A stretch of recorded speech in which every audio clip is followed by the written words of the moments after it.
Shabbat Shalom. This week, we read the Torah portion of Pinchas.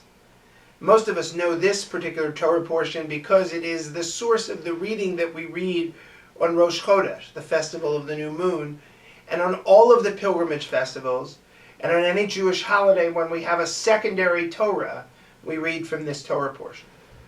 But we often overlook the namesake of this week's Torah portion, and from the man Pinchas, there's a lot to learn. At the end of last week's Torah portion, we're introduced to Pinchas intimately. He sees a tribesman taking up with a Midianite woman, and he takes it upon himself to punish this tribesman and woman by killing each of them with a spear. The text seems to indicate that by doing this, he finds favor with God.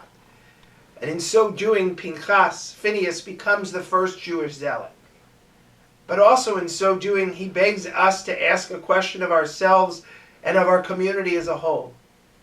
Are these the kinds of communities that we want to be? Do we want to be the kinds of communities where if people don't follow the exact way that we prescribe for them, they are punished, rather than trying to educate to them as to the beauties of what it is that we're trying to help them follow? In fact, our rabbis distance themselves from Pinchas' behavior almost immediately.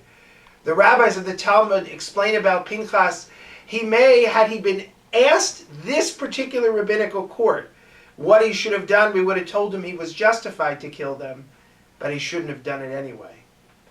In the second verse of this week's Torah portion, the Yud, the second letter of Pinchas' name, which is a letter which also represents God, is smaller than it would normally be.